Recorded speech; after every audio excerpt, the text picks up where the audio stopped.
morning all, this is CA Himanshu taking virtual classes from Commerce Quest Coaching Center. Hope you all are doing good. Today I am going to start a new topic of your subject Business Law for second semester students. The topic name is Remedial Measures. It will also cover topic of rights of unpaid seller. So let's start with topic of rights of unpaid seller. Who is an unpaid seller? What rights are available to him against goods and buyer personally? Or examiner can ask you this topic in a different ways. The rights of stoppage of goods in transit is an extension of right of lien. Comment on it. How an unpaid seller exercise his right, or when can an unpaid seller lose his right of lien on the goods. Examiner आपको बच्चों इस question को अलग अलग तरीक़ों से पूछ सकता है. मैंने कोशिश की है सभी को कवर करने की. तो यहाँ पे हमारे पास 4 अलग अलग तरह के टॉपिक बनते हैं जिनका कॉमन आंसर है, और वो आपको रेमेडियल मेजर्स लिख के भी पूछ सकते हैं, राइट्स ऑफ अनपेड सेलर लिख के भी पूछ सकते हैं. तो काफ़ी कॉम्प्रिहेंसिव टॉपिक है. डिफरेंट वेज में आपसे पूछा जा सकता है एग्जामिनेशन में, और बहुत इंपॉर्टेंट टॉपिक है of your act sale of goods 1930. Subject business law. तो चलिए बच्चों स्टार्ट करते हैं. The provision relating to unpaid seller are covered under section 45 to 54 of sale of goods at 1930. बच्चों सेक्शन 45 से लेके section 54 of sale of goods act 1930 में ये टॉपिक कवर्ड है. सेक्शन नंबर ज़रूर लिख के आना, section 45 to section 54. As per the section 45, section 45 में बच्चों डेफिनेशन है अनपेड सेलर की. As per section 45 of Sale of Goods Act 1930, seller of goods deemed to be an unpaid. Seller को हम कब अनपेड मानते हैं? As per section 45 when 3 conditions है बच्चों, तीनों में और लिखा है. मतलब इन तीनों में से कोई एक भी अगर कंडीशन सेटिस्फाई होती है then seller will deem to be unpaid. First, when the whole of the price has not been paid और टेंडर्ड. मतलब जब आपने सेलर को पे नहीं किया उसके प्रोडक्ट को लेके, then he will be unpaid seller. When a negotiable instrument is received as a conditional payment and condition in which it was received has not been fulfilled by the reason of dishonour. Negotiable instrument की example है बच्चों check. आपने seller को check पे किया था लेकिन वो चेक ऑनर हो चुका है. अब वो बैंक में चेक डिसऑनर होने की वजह से उसको पेमेंट नहीं मिल पाई, then he will be unpaid seller. First आपने पेमेंट ही नहीं की. सेकंड, आपने जो नेगोशिएबल इंस्ट्रूमेंट उसको हैंड ओवर किया था वो डिसऑनर हो गया. थर्ड है when goods are sold on credit and payment become due. आपने उससे उधार पे सामान परचेज़ किया था और जितना उसने टाइम आपको अलाउ किया था वो टाइम अब फिनिश हो चुका है. Now you liable to pay him and he will become unpaid seller अगर आप उसको पेमेंट नहीं करते हो. फर्स्ट बच्चों आपने सीधा पेमेंट ही नहीं की. सेकंड में आपने उसको नेगोशिएबल इंस्ट्रूमेंट हैंड ओवर किया लेकिन वो नेगोशिएबल इंस्ट्रूमेंट डिसऑनर हो गया. थर्ड में गुड्स उसने आपको क्रेडिट पे बेची थी and price has become due, then he will deem to be unpaid seller under section 45 of sale of goods act 1930.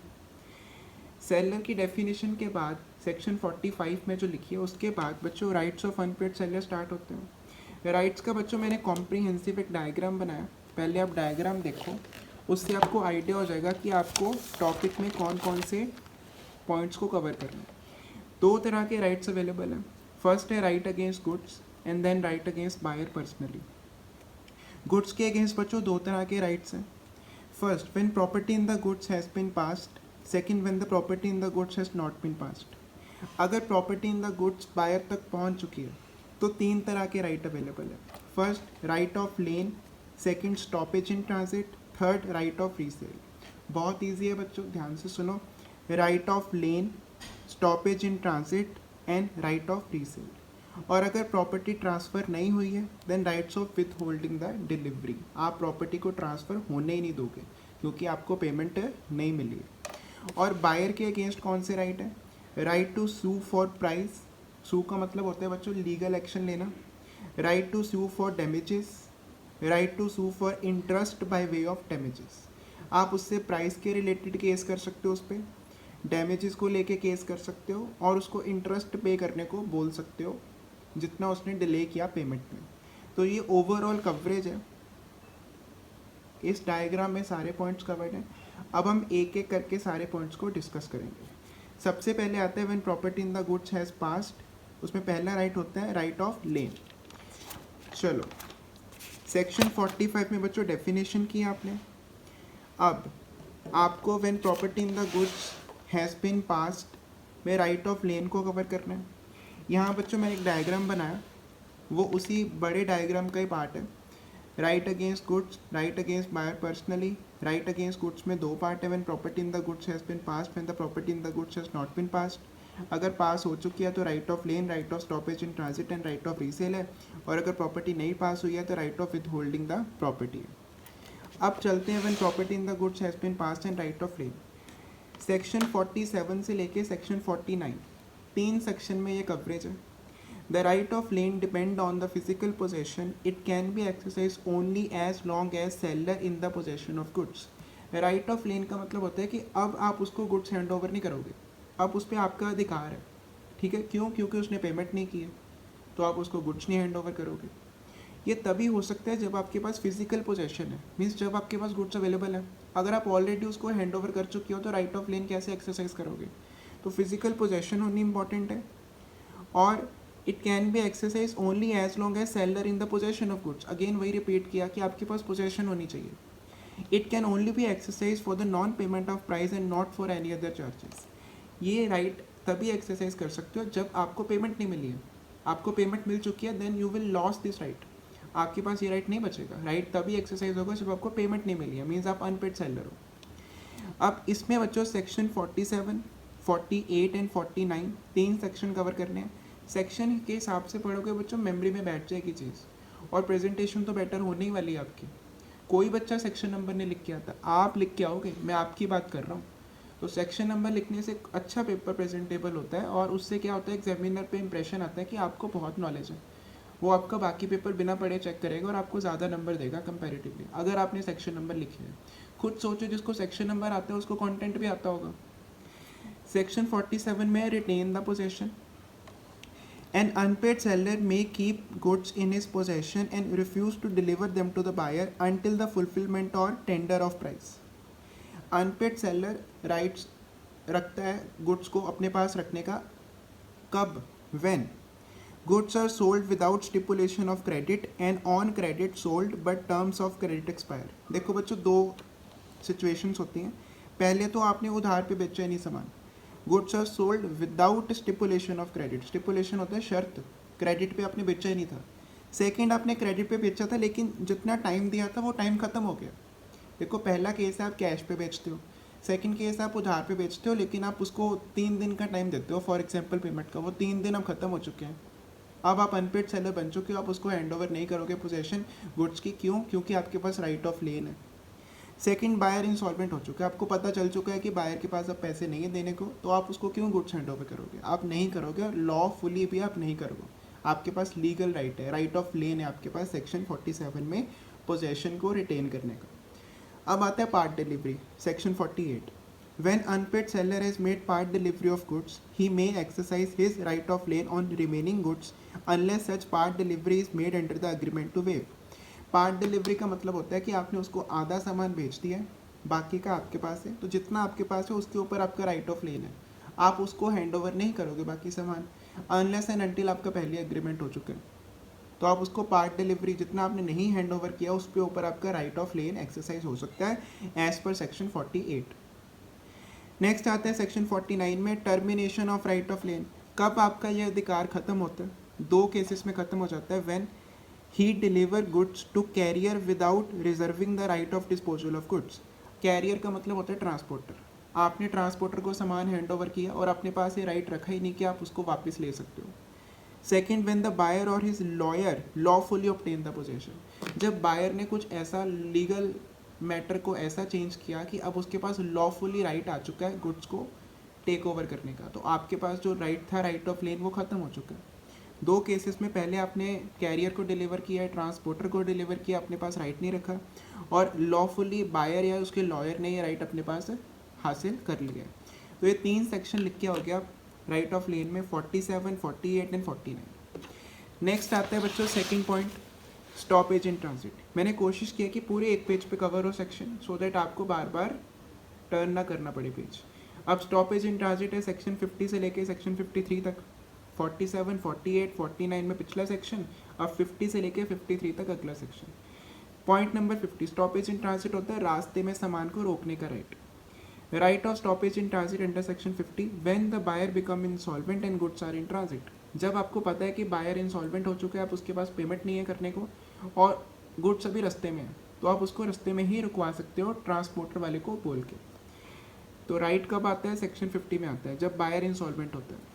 अब सेक्शन 51 में ड्यूरेशन ऑफ ट्रांजिट, कब माना जाएगा कि गुड्स रास्ते में है? Goods are deemed to be in transit from time when the delivery to the carrier and until the buyer or his agent in that behalf takes the delivery of them from such carrier or bailey। मतलब आपने goods को hand over किया है career को, और until का मतलब होता है अभी तक ना बायर ने ना उसके एजेंट ने उसकी डिलीवरी ली गुड्स की, समझ गए?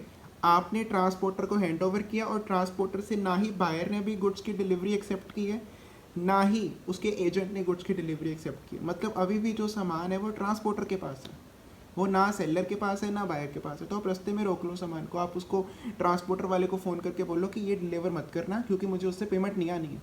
तो जितनी देर वो ट्रांसपोर्टर के पास है, बायर के पास नहीं पहुंचा, उसके एजेंट के पास नहीं पहुंचा, तब तक वो इन ट्रांजिट ही होता है।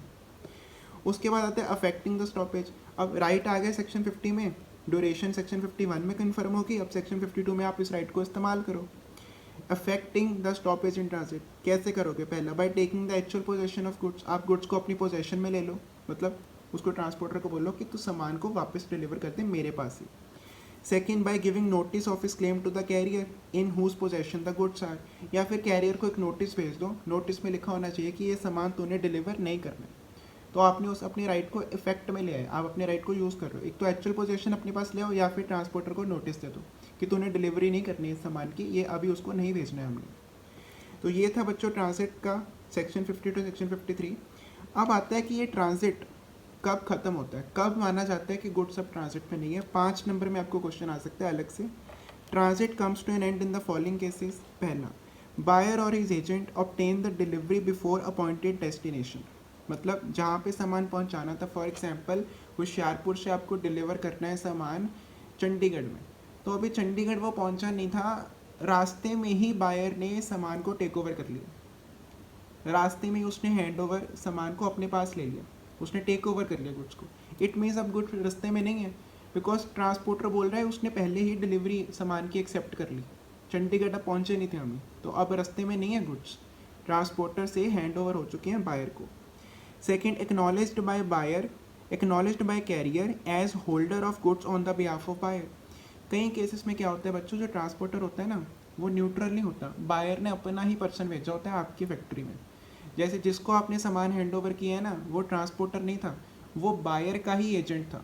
तो जैसे ही एजेंट को सामान गया, बायर को पहुंच गया, अब वो एजेंट उसकी बात सुनेगा, आपकी थोड़ी सुनेगा, तो जब वो रिप्रेजेंट कर रहा है बायर को। Second, wrongful refusal to take delivery, ठीक है, रॉन्गफुली डिलीवरी लेने से उसने मना कर दिया, तो एक तरह से तो ट्रांसपोर्ट कंप्लीट हो चुका है, बायर ने रॉन्गफुली रिफ्यूज़ कर दिया डिलीवरी को, तो ट्रांसपोर्टर ने तो एक बार उसको डिलीवर कर दिया ना सामान को। नेक्स्ट होता है पार्ट डिलीवरी। पार्ट डिलीवरी का मतलब होता है कि आपने आधा सामान डिलीवर किया है, तो आधे सामान के ऊपर आपका राइट, ट्रांजिट वाला राइट ख़त्म। एजेंट ने बच्चों डेस्टिनेशन से पहले हैंड ओवर कर लिया, ट्रांसपोर्टर का कैरियर का बंदा ही उसी का एजेंट है, रॉन्गफुल रिफ्यूजल किया उसने डिलीवरी लेने को, wrongful refusal to take the delivery and part delivery, आपने आधा सामान डिलीवर कर दिया, तो आधे सामान के ऊपर आपका राइट अब खत्म हो गया। नेक्स्ट आता है बच्चों, छोटा सा पॉइंट था एक साथ में मैंने कवर किया, effect of sub sale and pledge by the buyer, situation आ सकती है ना कि बायर ने उस प्रोडक्ट को आगे गिरवी रख दिया, पेमेंट नहीं किया अभी उसकी, उसको आगे प्लेज कर दिया। फॉर एग्जांपल आपने बायर को कुछ सामान बेचा, बायर ने उस सामान को बैंक के पास गिरवी रख के बैंक से पैसा उधार पे ले लिया, तो अब क्या वो प्रॉपर्टी बैंक की है? आपका राइट खत्म हो गया उस पर? नहीं बच्चों, right of lien and right of stoppage, the unpaid sellers right of lien और right of stoppage in transit जो अभी हमने रीड किए is not affected by any sale. चाहे वो बायर आगे बेच भी देना सामान तो भी इफेक्ट नहीं होगा, आप ही का प्रोडक्ट है वो। Not affected by any sale और disposition of goods which the buyer may have made unless the seller has assented for the sale. देखो, अगर उसने गिरवी रखे हैं आपसे पूछ के, आपसे रिटर्न में उसने लिया है परमिशन, या फिर उसने आगे किसी को बेचा है आपसे पूछ के, आपसे रिटर्न में असेंट लिया, असेंट का मतलब होता है हाँ, तो आपके राइट ख़त्म। लेकिन अगर आपसे बिना पूछे वो आगे बेच देता है या बैंक को गिरवी कर देता है, प्लेज कर देता है बैंक के पास प्रोडक्ट को, तो वो आपके राइट को अफेक्ट नहीं करेगा। राइट ऑफ लेन और स्टॉपेज इन ट्रांजिट फिर भी सेलर के पास ही रहेंगे, it will not get affected. Next बच्चों, फर्स्ट पॉइंट क्या किया? Right of lien, second right of stoppage in transit and third है right of resale under section 54।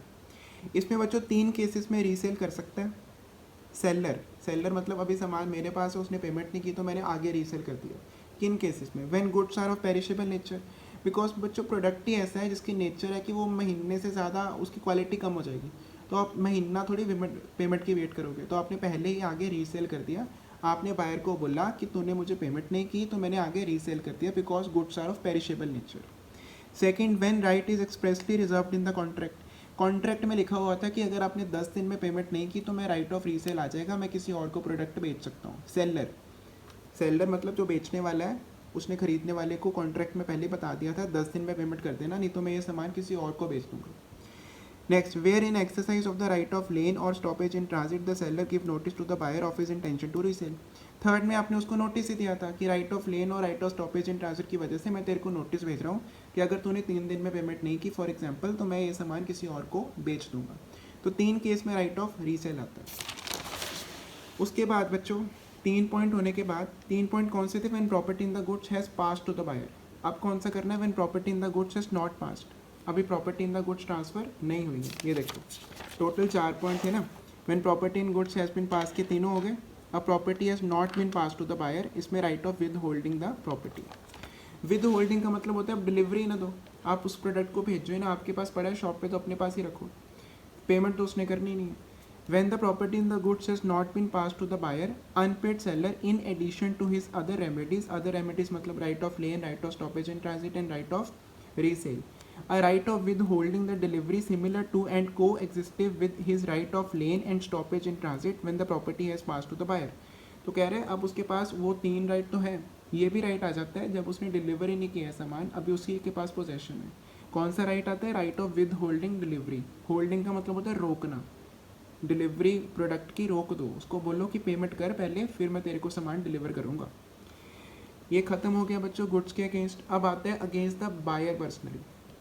Against the goods हमने फिनिश कर दिया, सारे पॉइंट कवर्ड, खत्म कर दिया वो टॉपिक। अब आता है against the buyer personally, where the property in the goods pass to the buyer, property transfer हो चुकी है और wrongfully refuse to pay the price, अब वो पेमेंट नहीं कर रहा as per the terms of contract. Unpaid seller के पास कौन कौन से राइट है?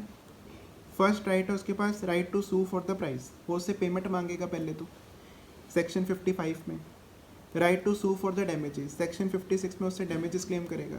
And right to sue for the interest, section 61। बच्चों एक यही सेक्शन है जो रेंज से बाहर आता है, सेक्शन 61 में है ये।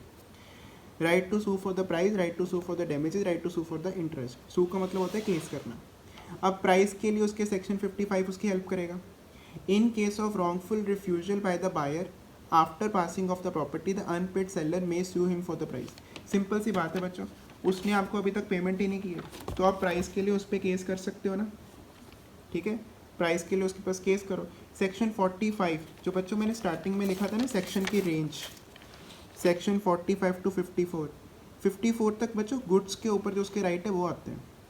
उसके बाद सेक्शन 55 भी है, सेक्शन 56 भी है एंड सेक्शन 61 भी है। ठीक है, ये 3 सेक्शन आती है अगेंस्ट द बायर पर्सनली। 54 तक तो गुड्स तक उस पर सेक्शन एप्लीकेबल है। अब 55, 56 एंड 61 आते हैं अगेंस्ट द बायर पर्सनली। ये देखो 55, 56 and 61 against the buyer personally, rights of unpaid seller. तो पहले उस पर प्राइस के रिलेटेड केस बनता है।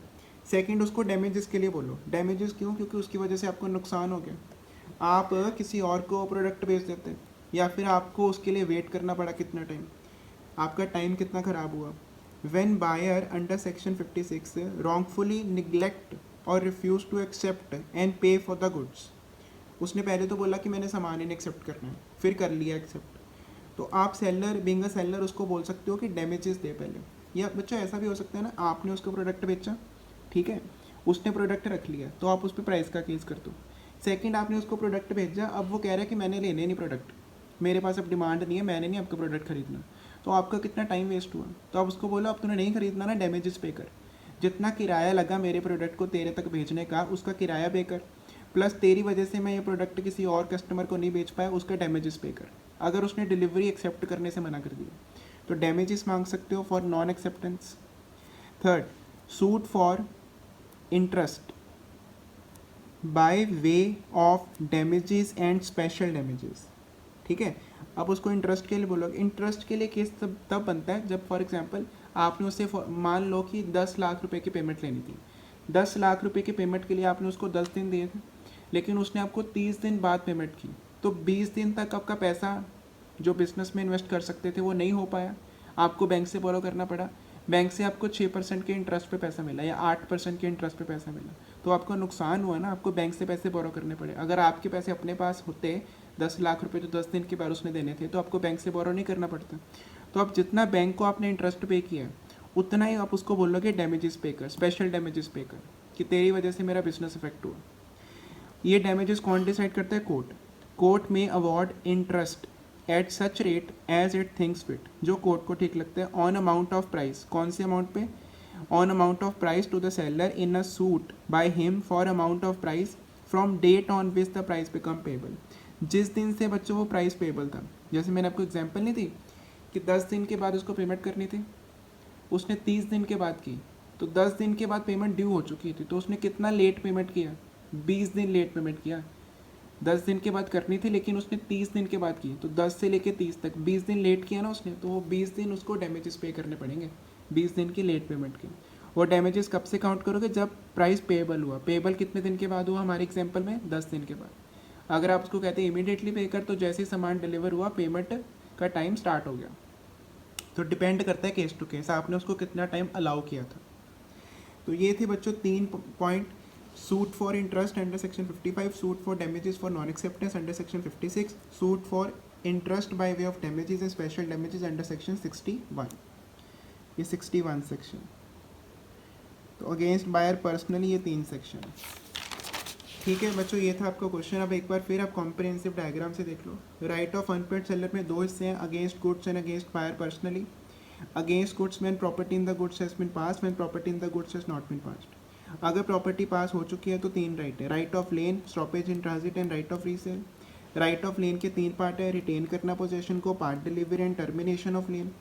स्टॉपेज इन ट्रांजिट में भी 3 पार्ट है, right of stoppage, duration of transit and effect of sub cell, कि अगर आगे किसी और को बेच देते हैं तो उसका क्या इफेक्ट होगा। इसमें प्लेज वाला पॉइंट भी पढ़ा था हमने। नेक्स्ट है राइट ऑफ रीसेल अगेंस्ट, अच्छा अगर property in the goods has not been passed, then right of withholding the delivery. Against buyer personally, right to sue for the price, right to sue for the damages, right to sue for the interest by way of damages. आप उस पर case कर सकते हो, you can file a suit against him, you can file a case against him. आप legal action ले सकते हो कि उसको प्राइस पे करने के लिए बोल सकते हो, डैमेजेस पे करने के लिए बोल सकते हो फॉर नॉन एक्सेप्टेंस, एंड आप उसको इंटरेस्ट पे करने को, स्पेशल डैमेजेस पे करने को मजबूर कर सकते हो। ये था बच्चों आपका राइट ऑफ अनपेड सेलर का क्वेश्चन। कॉम्प्रिहेंसिव कवरेज है, आपको इन्हीं नोट से पढ़ना है। जैसे जैसे आप वीडियो में अटेंड कर रहे हो, आप वीडियो अटेंड करने के बाद या साथ साथ में भी इसके नोट्स बना सकते हो।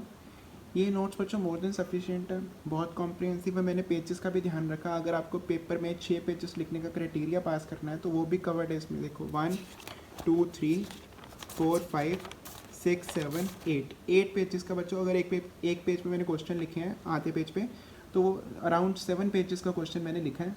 तो ऐसे ही आप पेपर में प्रेजेंट करना, प्रेजेंटेशन भी अच्छी है, सेक्शन नंबर ज़रूर लिखना, सेक्शन नंबर से इंप्रेशन पड़ता है और आपको बाकी के पेपर में भी फ़ायदा होगा। Thank you so much for attending the video. अगर आपने चैनल को सब्सक्राइब नहीं किया है तो ज़रूर करना फॉर द ऑसम कंटेंट। इस पे पढ़ाई के रिलेटेड काफ़ी कंटेंट अपलोड होने वाला है ड्यूरिंग योर एग्जामिनेशन डे।